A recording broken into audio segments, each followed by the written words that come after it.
بسم اللہ الرحمن الرحیم۔ صدقہ اور خیرات کا اجر۔ انفاق فی سبیل اللہ اور فقیروں اور ضرورت مندوں کی حاجت کو پورا کرنا اللہ تعالیٰ کے نزدیک اعمال محبوب میں سے ایک پسندیدہ عمل ہے۔ اللہ تعالیٰ نے قرآن مجید میں جگہ جگہ صدقہ و خیرات کی فضیلت و اہمیت اور دنیاوی آخرت میں اس کے فوائد بیان فرمائے ہیں۔ لہٰذا ہمیں سب سے پہلے صدقہ کے معنی و مفہوم کو سمجھنا ہوگا۔ اگر ہم اس موضوع کا بغور مطالعہ کریں گے تو ہمارے سامنے صدقہ کا لفظ اپنے وسیع معنی و مفہوم میں استعمال ہوتا ہوا نظر آئے گا۔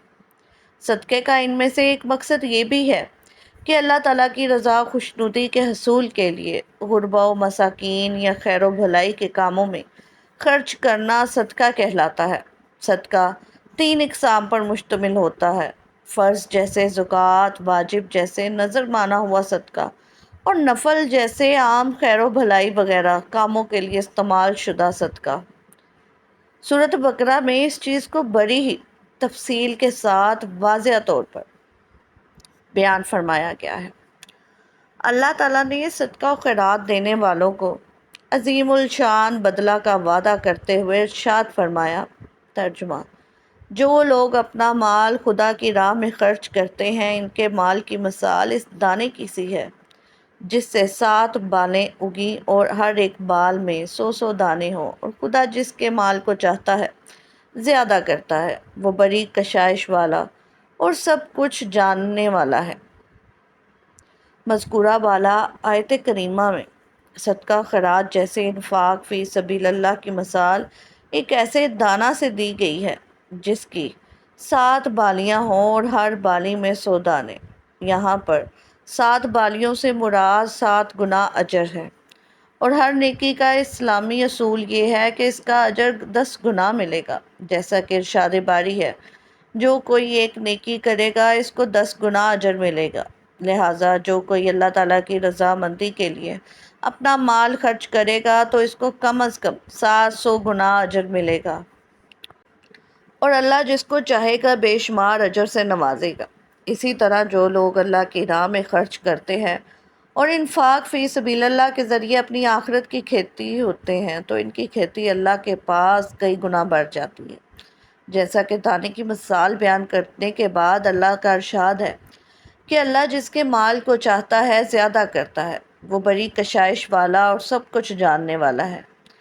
مسند احمد کی روایت میں ہے کہ رسول اللہ صلی اللہ علیہ وسلم نے فرمایا: جو شخص اپنی بچی ہوئی چیز فی سبیل اللہ دیتا ہے اسے 700 گنا کا ثواب ملتا ہے، اور جو شخص اپنی جان اور اپنے اہل و عیال پر خرچ کرتا ہے اسے 10 گنا اجر ملتا ہے، اور بیمار کی عیادت کا ثواب بھی 10 گنا ملتا ہے۔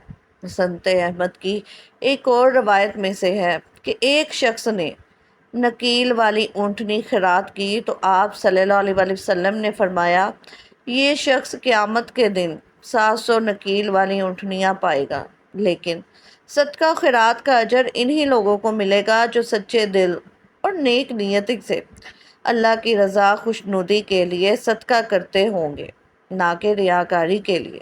لہٰذا اللہ تعالیٰ نے ان کی مثال ایک ایسے صاف ستھرے اور چکنے پتھر سے دی ہے جس پر مٹی کا دھول جمع ہوا ہو اور پھر اس پر زوردار بارش برسی ہو تو جو بھی مٹی پتھر پر تھی سب بہہ گئی۔ اسی طرح ریاکاروں دکھاوے کے انفاق کا حال بھی ہوگا کہ بظاہر انفاق تو نظر آئے گا لیکن وہ ثواب سے عاری ہوگا، یعنی بظاہر تو پتھر پر مٹی نظر آئے گی لیکن جیسے ہی بارش ہوگی تو مٹی بھی جاتی رہے گی۔ اسی طرح اس کے احسان جتانے یا ریاکاری دکھاوے کرنے سے اس کے صدقے کا ثواب جاتا رہے گا، اور جب وہ اللہ تعالیٰ کے پاس پہنچے گا تو اس کا کوئی اجر نہیں پائے گا۔ یہی وجہ ہے کہ اللہ کی راہ میں دکھاوے کے لیے خرچ کرنا کوئی حیثیت ہی نہیں رکھتا، اور نہ ہی وہ لوگ اللہ کے یہاں کسی اجر و ثواب کے مستحق ہوتے ہیں۔ اللہ تعالیٰ نے جسے مال سے نوازا ہے اسے اپنی راہ میں خرچ کرنے کا بھی حکم دیا ہے۔ لہٰذا ہمیں انفاق فی سبیل اللہ کی بہترین مثالیں نبی کریم صلی اللہ علیہ وسلم اور خلفائے راشدین کے دور میں ملتی ہیں۔ یاد کیجئے وہ وقت جب نبی کریم صلی اللہ علیہ وآلہ وسلم اور صحابہ کرام نے مکہ سے مدینہ کی طرف ہجرت فرمائی تو ان کے پاس ایمان کی عظیم دولت کے علاوہ اور کچھ نہ تھا۔ مال و دولت کے اعتبار سے وہ بالکل غریب تھے، پھر بھی انہوں نے آگے بڑھ کر جس طرح صدقہ اور خیرات کیا وہ خود اپنی مثال آپ ہے۔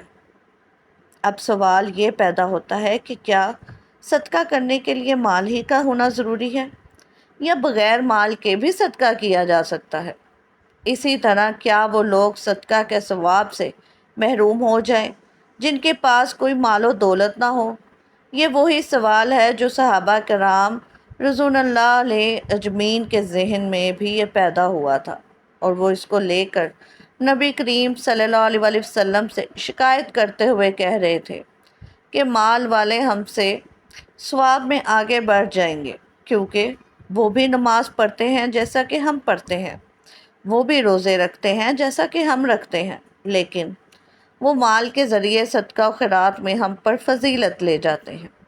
تب آپ صلی اللہ علیہ وآلہ وسلم انہیں تسلی دیتے ہوئے ارشاد فرمایا کہ ہر سبحان اللہ کہنا صدقہ ہے، بھلائی کا حکم دینا اور برائی سے روکنا صدقہ ہے، اور کسی کو سواری پر سامان اٹھا کر دینا بھی صدقہ ہے۔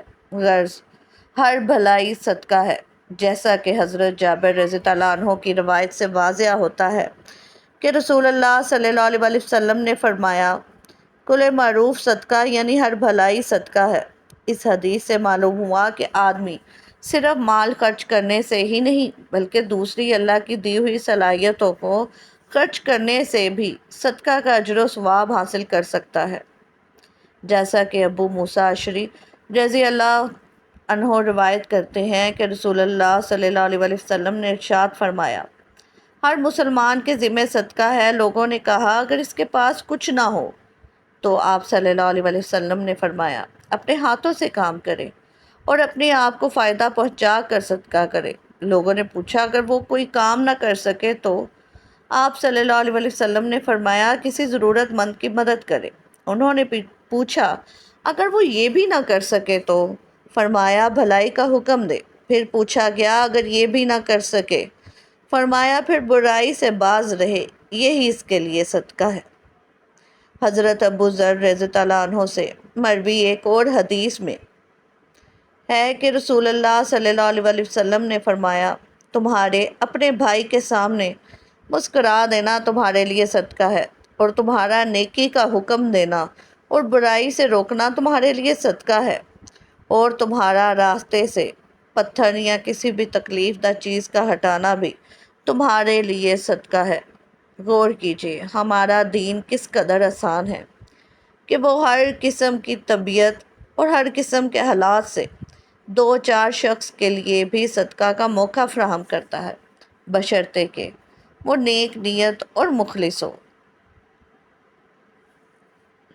سبحان اللہ۔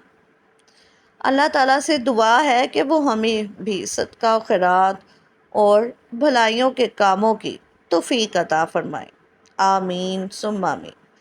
ناظرین، ویڈیو اچھی لگی ہو تو لائک اور شیئر ضرور کیجیے گا، سبسکرائب کرنا مت بھولیے گا۔ شکریہ۔